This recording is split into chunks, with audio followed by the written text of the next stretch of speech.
Did you know if you're on desktop right now, you can type in the word awesome into your keyboard and the progress bar at the bottom of the screen will start flashing multicolored? Or that if you're using Google Maps and you only have one free hand, you can double tap the screen and swipe up and down to zoom in or out. Or if you're on Chrome and you swipe down from the top, you have the usual reload button, but if you move your finger to the left or the right, you can select other options. Hello and welcome. Today we're going to go through 5 apps that you use every single day and debunk hidden tricks and features that'll make your life faster, easier, and may even save you in the future. Let's get straight on with the first one. Okay, let's start off with an app that you're always using, YouTube. We're using YouTube for entertainment, for education, and for high quality content like Adam Knocks Tech, and we use it to learn. But what if you need to learn something from a video, but you don't have a lot of time to do it? Well, you could skip past parts by using the arrow keys or double tapping the screen if you're on mobile. Or you can come to this menu, press on playback speed and press 2 times, or the fastest that you can understand it at. Okay, so you've now watched the video and you sort of get the gist. But what if the creator in the video said something really interesting, or you need to jot something down for later? Well, if you go into the video description and press on transcript at the bottom,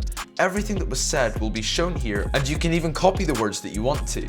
Honestly, this could be so useful. Okay, so now you're done studying and you just want to sit down and watch some, I don't know, Mr. Beast or Adam Knocks Tech, something entertaining like that. You notice something the creator says, so naturally you want to rewind. On mobile, it's a simple case of double tapping the left of the screen to go back, or the right of the screen to go forward. But on desktop, most people know that you can use the arrow keys to go forward or back 5 seconds. But you can actually use the J key to go back 10 seconds, the L key to go forward 10 seconds, and oddly enough, the K key to pause. Also, bonus tip, if you pause a video and use the angled bracket keys, you can go forward and back frame by frame.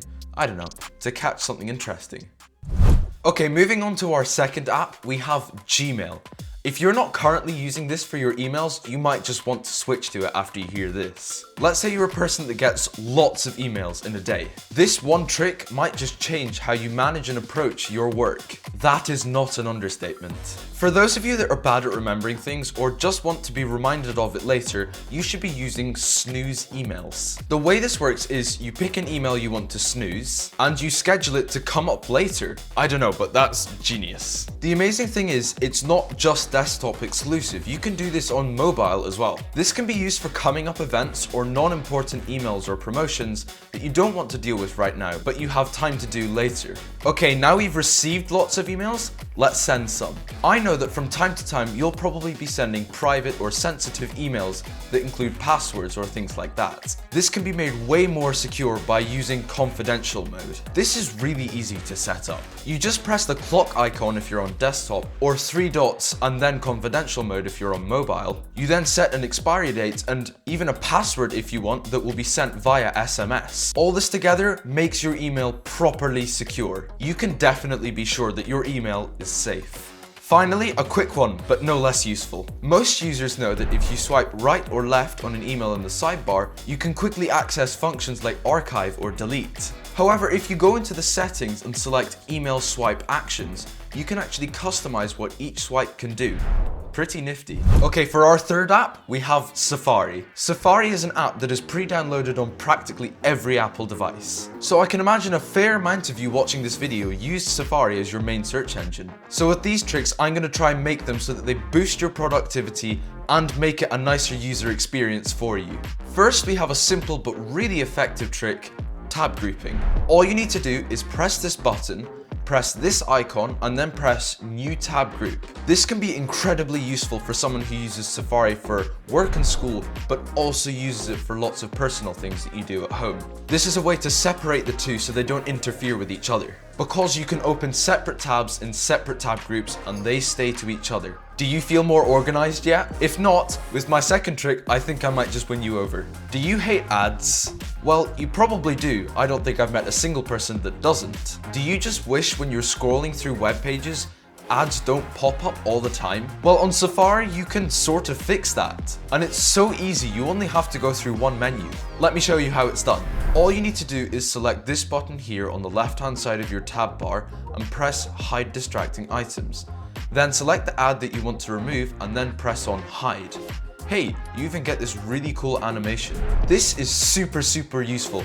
I can't believe it's actually a feature. I know some people keep an astronomical number of tabs open at once. You know if that's you. Well, how would you feel if I told you there's a way to delete them all at once instead of going through each one manually and deleting them one by one? Well, all you need to do is tap and hold on one of your tabs and select Close All Tabs. Much better. Okay, next up we have Google Maps. There isn't much to say about Google Maps apart from, well, it's a map.